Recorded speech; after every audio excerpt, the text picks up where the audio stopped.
Well, Gabe, in getting ready for today's podcast, I feel a bit like a kid on Christmas with all of the presents under the tree and trying to figure out exactly where do I want to begin. Well, we're going into another episode, another segment on the subject of wellness. We've talked about the timeless hymn, It Is Well. We've examined the soul. So where are we going now? Well, what really has captured and excited me, the big idea topic for today comes from Luke chapter 2, verse 52, which opens by saying, Jesus grew. And then it says he grew in wisdom, stature, favor with God, favor with man. But if you just stop and think those two words, Jesus grew. That is a radical idea because it's talking about the actual and the practical development of the Son of God, the Son of Man in this world. He is the perfect God-man. And because of that, he is our ultimate model in life. And when you set this in an actual time frame and realize this refers to when he was 12 years old, it is a statement that God's making about all of us, that growth is to be part of life. And growth is his will for each and every one of us. So the cream rises to the top. Like, what are your feelings on this? That's a big subject. How are we going to drill down into this? Like, what are you looking at specifically? So what I'm really jacked about is the actual scripture and the starting place for discussing this, because it has to do with the mind. It says that Jesus grew in wisdom. In other words, this was the starting point, and we're going to cover a lot of territory, but I feel very strongly at the start to emphasize how important it is for you and I to have a true Christian mind, especially in the day and hour that we're living in. And that means having a mind for God. And I'm wondering today, those of you who are listening, those of you who have taken the time to be part of Door Connect, Door Church Connect, is how many of you have an actual game plan for cultivating a Christian mind. Because this isn't just something that happens once or twice when you're young. This is a lifelong experience. It's not something that we start and stop and then just put on hold. We hit the pause button, and so before we end all of these episodes, I do even want to talk about how do we keep our minds sharp through all of the seasons of life. So people understand that keeping your mind sharp, keeping your head in the game, as to quote your blog, is important. Get through high school, get through college, get the job that you want. You were talking about earlier how a lot of people then neglect like the state of their brain after this point. Life takes over. People stop reading books. They stop challenging themselves mentally at this point, and they fail to sharpen their minds further. This involves reading, listening to podcasts. There's a good one, Door Church Connect. So we have to be willing to try new things to challenge the status quo. but you're getting the kids in the minivan and you're taking them to soccer practice. You're doing all these things, living your life. How do you do that? Well, that's why the other exciting part, and that's why I said I'm trying to figure out where to begin, is on top of all of this, I'm very excited about our guest today, which is Georgia Faye and Jessica Smith. So good morning, ladies. I hope you're all doing well. Yes. Absolutely. Well, it really is a great blessing to have you with us. And so, little spoiler alert for those that are listening is Georgia and Jessica are sisters. And so they have that sisterly bond, which is very unique and part of God's creative framework. And so we're glad that you are here and that, as I said, you're sisters. Yes. Thanks for having me. Yes, thank you. It is a blessing. And the other thing that I think people need to know is that in my mind, Jessica and Georgia come from the top of life's food chain. That's right. Because they're both MKs. Now, for you that don't know what an MK is, my co-host is a PK, and PK is not bad, but an MK is saying something, and it stands for missionary kids. Right. And in my mind, that really is a big deal, and it impacts people far more than perhaps they even realize. And so they're both MKs, and they have a real desire, and they've prepared themselves to help people by starting a relatively new venture called Mental Finesse. And I like the title because number one, it's talking about the mind, but it's also talking about finesse. That it isn't always the mega changes that we make in life, but it's those changes that involve a little bit of finesse. And they both gave me a little thumbnail to go by. They said, quote, Mental Finesse is a business that provides professional, certified counseling and life strategies to address the mental challenges and provide the tools that equip our clients for success in everyday living. And so I couldn't put it any better. I say amen to that. I'm sure Gabe as well is very much into seeing that happen in people's lives. And the only other thing that I think people should realize is that I can confirm that both Jessica and Georgia have been thoroughly vetted. Yes. Yes. Because I have known them since they were born. Mm-hmm. And so I count that a great privilege, and that means that I've been present or semi-present through all of the ups and downs of life. And I can tell you, they're sitting in front of me, and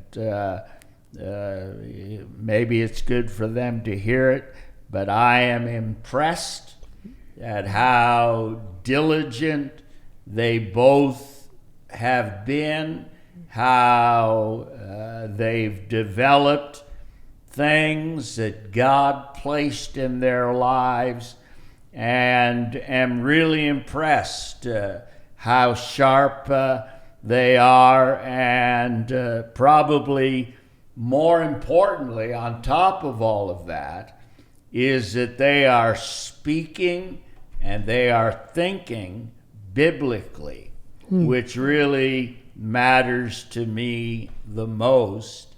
And to add a little icing to that cake this morning, the other thing that excites me is the Bible's standard for the church. In Romans 15:14, we have the idea that in the church, all the work of ministry is channeled through one person, and that is El Pastor. And all wisdom, all insight, all creativity, and I understand, yes, the importance of leadership to the overall work of God. But Romans 15:14 in the Message paraphrase puts it this way: you seem to me well motivated and well instructed, quite capable of guiding and advising one another. There is a man, I don't know if you even know his name. His name is Jay Adams. He actually pioneered a lot of Christian counseling, but he wrote a whole book called Competent to Counsel, and it was based on that one verse. That one translation is he's commending the church at Rome, and he's saying to them, you're competent to counsel one another. And so I know those qualities were present in that church because the scripture tells us that, but I really rejoice that they are also present in our assembly, and that's why in thinking about, who could be with us today, you really were at the top of the list. I didn't have any backup plan whatsoever. So, Georgia, let me begin with you, because when you first started communicating with me about Mental Finesse a number of months back,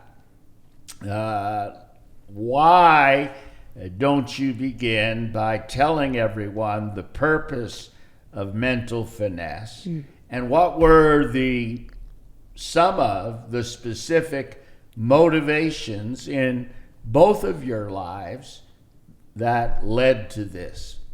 So first, I will say, to start, the purpose of Mental Finesse is based on the idea that I would look around and see different people that I felt could level up, be at their best potential, but weren't. And so I started asking myself these different questions about, where does that go? What do people need?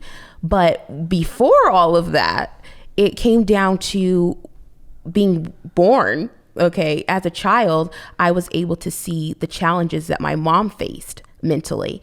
And due to her experiences while we were in Africa, I was able to start to understand a lot about the mind and how the inner workings develop and how they're fragile in different places and the areas that need more help than others. Some might run smoother, some might not. Some might carry more, some can't. So I started to see these different aspects within her and her life. And as I was getting older and older, it started to become apparent to me that there was something here, that I wasn't just in a situation to have the mother I was gifted to have for no reason, that God had blessed me with that as a direct design for who I was, to be able to go out and help other people. And what other way of doing this by actually seeing it from right in front of me from the time I was born, And so my understanding is more entrenched in a different way than others because I saw it firsthand, and that actually gave me more of a more of a boost in confidence to pursue my calling further. So that's how Mental Finesse really became established for me. Was I started to realize that there is a way to break through, and that God can take things and change things, and he's given us the minds to be able to do that. He's given us the tools, and he gave me the tools to be able to actually help and impact and direct and cultivate plans and exercises and different ideas in which other people could grasp, hold on to, and use in their lives naturally. Not just things that came out of a book that were these long jargons that no one could understand. You get these psychology books and people are just done. They can't even keep up with it. You have health gurus who tell you one thing and this person who tells you another thing, and you get overwhelmed. So I wanted to make it, my dad always says, stupid simple. Make it simple so that anyone can take on what you are saying and be able to apply it to their life naturally and easily. And so that's why Mental Finesse was established. Yeah. So it grew out of all of those experiences that went into shaping the both of you. Yes. And though you're sisters, you're different. I think it's amazing. But what a blessing that God can take whatever we've gone through and use it for his glory, that we're not victims and we're not prisoners of our past.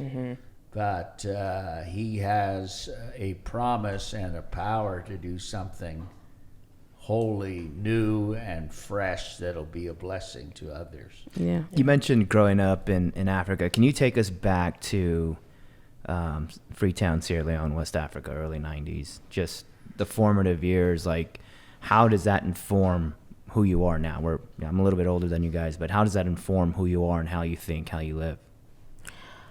Well, I think first off, I have to go back to the fact that I was 4 years of age, but I do have a very sharp memory about Sierra Leone, West Africa. It's part of me. It's who, it continued on as we left and came to the States.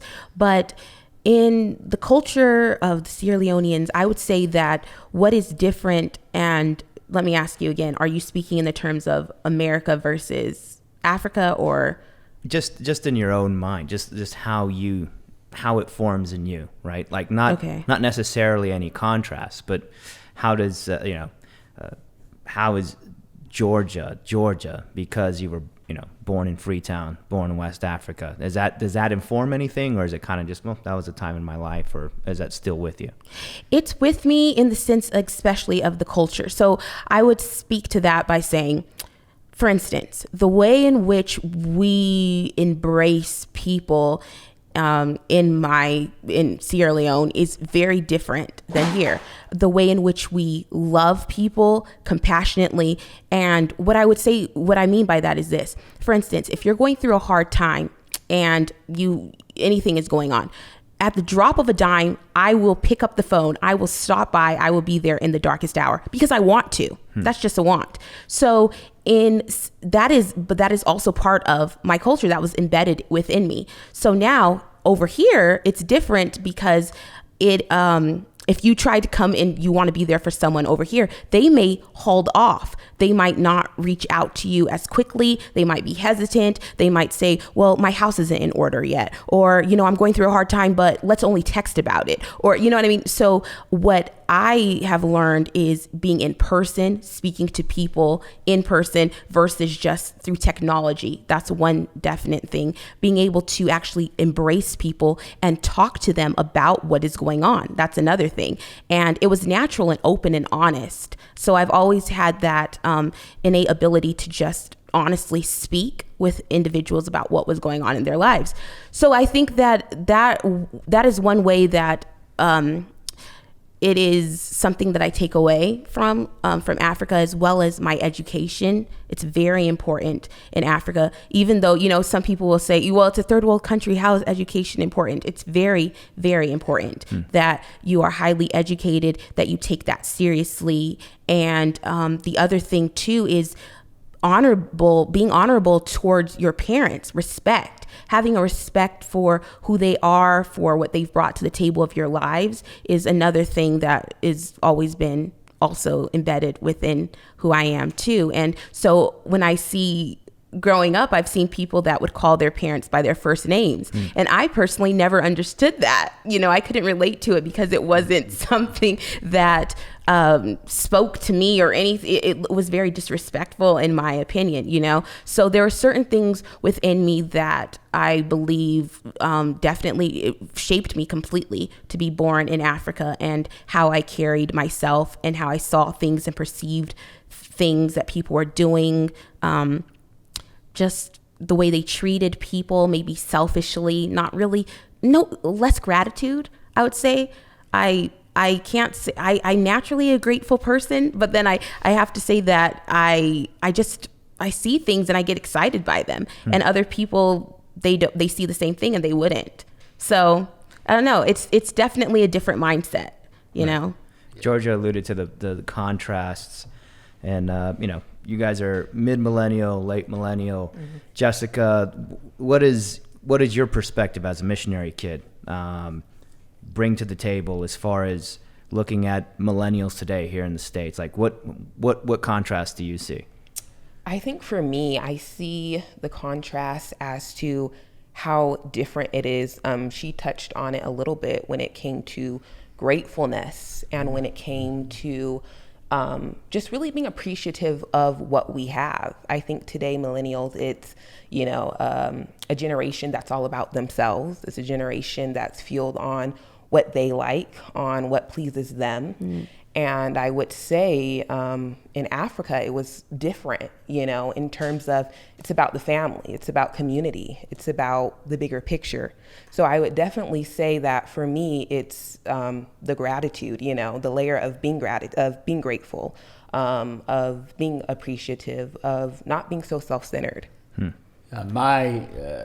If I could have my wish, it would be that every person who graduates from high school has to, mandated government law, go and spend 6 to 12 months in Sierra Leone or West Africa, and one of those places, to come back with the very thing that you're talking about, which is a deep sense of gratitude, because when that goes, there's nothing left to really take its place. Yes.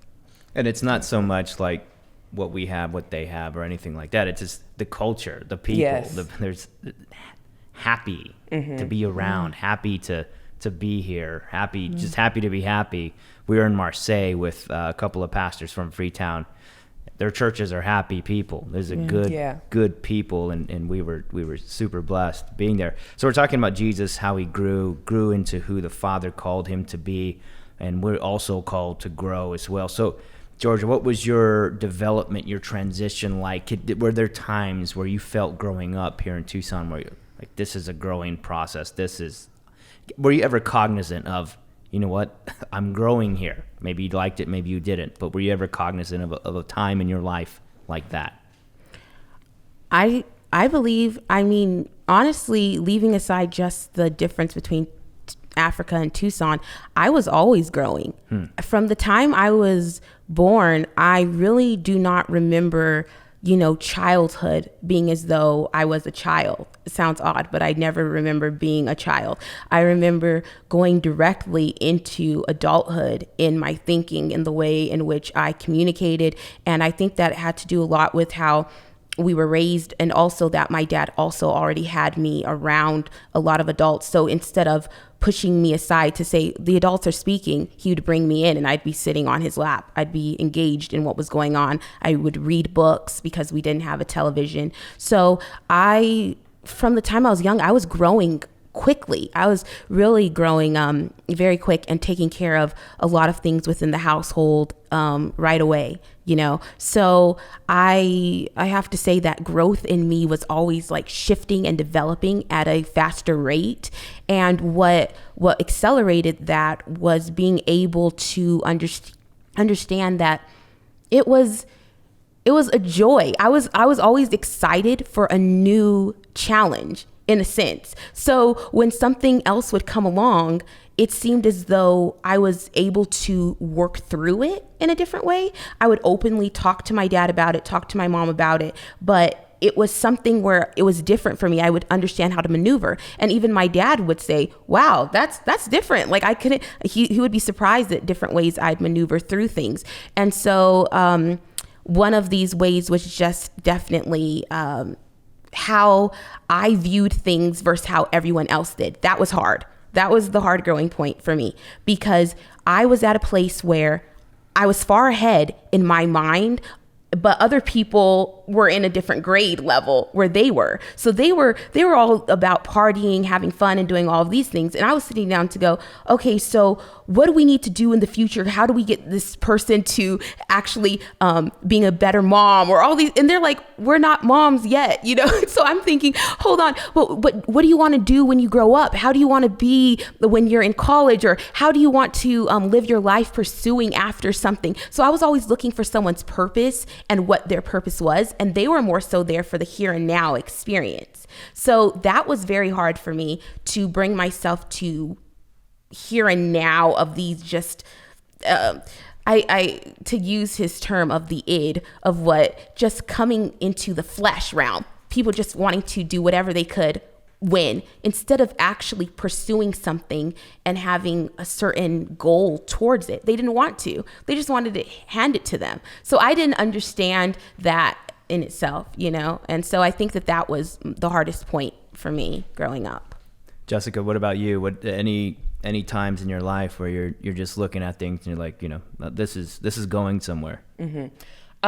I would have to say specifically regarding education when it came to college, because I have always been a person of structure and a person that, you know, kind of had things planned out. This is how I want things to go. This is how I want things to be, and, you know, really ordered. And so I had, you know, my whole kind of college career planned out as to where I wanted to go. And that was pursuing medicine. And then God completely changed everything around and put me on the track of public health. And that was when I was like, okay, how is this? Where's this? You know, how's this? Where's this going to go, basically? And then I started to see things unfold, and I started to see God take me out of my comfort zone, because, you know, it's nice being in your comfort zone. It's nice being comfortable. And so I started to see just where things were, especially when I did my internship that really dealt with working with babies that had NAS, which is called neonatal abstinence syndrome.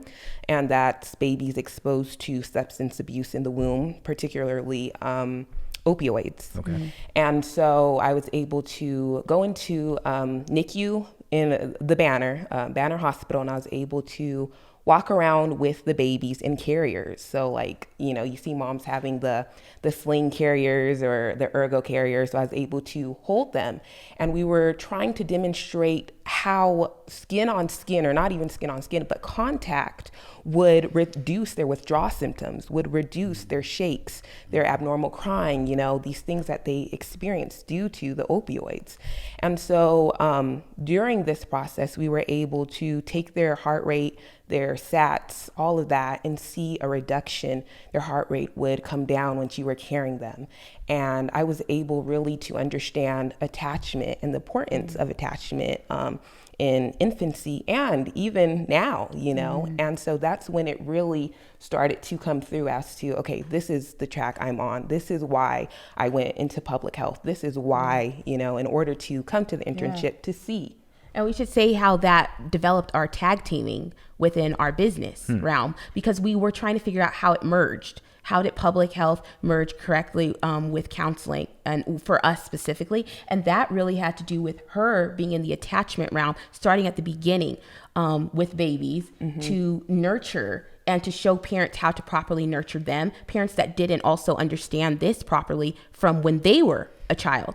But then also adults. Yeah. We are finding that the same thing, it doesn't change. Even if you're an adult and you're 30 years of age, right? And you never received the nurturing that you needed, that you can apply that same understanding of what it takes, that hugging, that support, that love, that speaking of affirmation over a person, and nurture them even in their adult life. And it can reattach them, even though their parents may have done the best job they could, but even in that time, they can start to actually develop new neurons because of neuroplasticity. So then in turn, something changes in them, then they're able to give that to their kid. And so, and then when I would come into that would be the counseling level of what they do now in present day. So she takes them from the beginning and I take them from present day onward to how they can now utilize these new tools in their newfound mindset. It really works really wonderfully. So this is a tag team. Yeah. Yes. In the purest sense. And especially for those that are listening, we're talking to two young women who are credentialed and who are very qualified in what they do. I'd send either one of them back as ambassadors to Sierra Leone in a moment. I always told their dad that he should probably become president, but that's for another chapter, another episode. One thing that was in my mind, Georgia, and when we were talking, is I know your website uses the term life coach, but in an earlier conversation you told me how that you didn't really particularly like that designation. Maybe you had some mixed emotions about it. Why don't you tell us the reason for those semi-conflicted thoughts or emotions? Okay. Well, I need you to come up with a name for me. Yeah. No, you come up with the best names. But I feel that I was telling you, counselor, right? There's so many different levels of what people feel is right for them. So life coach to me, and I don't remember how I worded it to you at the time, but it felt as though it was like, I don't know how to explain it. It felt kind of intrusive at first, as though it's like, I'm going to order you around and tell you what to do in your life. And that's absolutely not what it is at all. So I didn't like that terminology. And then when I was talking to you about the counseling side, I was telling you how different people mold that into, well, do I really, what's counseling? And now I have a problem, and then when you say mental health coach, for instance, then that goes into a whole new realm. And they're like, oh no, someone's saying I have mental illness. I just can't even, no, I refuse to go there. So you're sitting down going, what is the word that is going to allow someone to step in and accept freedom without feeling as though they are being intruded upon, it's stigmatized, you know what I mean? So it gets worse if you even add therapist to the equation. I don't even know. No, I don't. Yeah. I'm not into therapy. However, just to help you, in one of your closing salutations in one of your emails, it said mindset coach. Oh, yeah. And, I like that. I forgot especially, that. Especially because, number one, you're talking about my domain, my own passion as well, realizing the importance of people's minds and the way they think, and the mind biblically involves our attitudes, our will, our emotions. But for instance, Proverbs 23:7 in particular, as a man thinks in his heart, so is he. Yes. So our perspective about God, our perspective about ourselves, our perspective on our relationships, how we look at our life situations. These are so potent, and you could say that next to our souls, we did, Gabe, talk about soul care. I do remember that, yeah. Yeah, that this is the next logical step and important thing about us. As a man thinks in his heart, so is he. So, I don't know if that's how we should tag you, hashtag mindset coach, but you're definitely on to an area of need in people's lives. So maybe that's the time. I like it. See? It came up. Go. I like it. I like mindset coach. I think that that fits it. I was thinking more like thought police. What about that? That's even worse. Yeah, that's But thinking is illegal, so don't do it. it's that, having the freedom to think for yourself today is somehow looked down upon. And but I thought, I was just reading in preparation how important this is, because if you look up in the dictionary the term Homo sapien, which is the term used for human beings, one of the statements, it says, what distinguishes Homo sapiens from every other living creature is the mind. And so Homo sapien means thinking beings. And I thought, that is particularly important, because that's not just a scientific classification. In some ways, it's a spiritual one. We are thinking beings. And so it's, whether intended to or not, it's saying that we were made in God's image.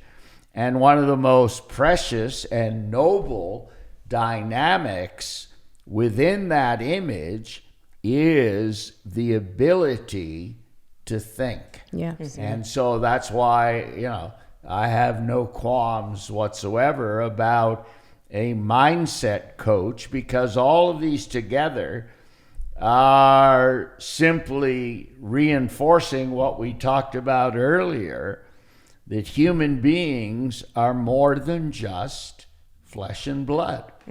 And we're more than just beings that have a nervous system or a circulatory system, that when man became a living soul, God breathed into him the breath of life, that the outcome is that he became a thinking being. And so that means if we're going to have a relationship with him, if we're going to have a relationship with other people, then how we think is very, very important. Very important.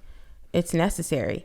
If you don't have your mind right, then everything else will just follow suit the opposite way. You, from the beginning, that is what you have to come in with, is having your mind and what you said about thinking, bringing every thought into captivity truly is when the Bible says that is truly what it's about. And to really understand where you are programming your day to go, your year to go, the trajectory of your life to go, is how you think is going to steer you along that path or deter you from the path, So it's very necessary to establish in which way you are thinking and how. All right, guys, thanks for joining us. We will continue our conversation with Georgia and Jessica from Mental Finesse on our next episode. In the meantime, remember to like and subscribe on YouTube and rate us on iTunes. It helps other people find us. And Mona Warner is making faces behind the camera. All right, I'll see you guys next time.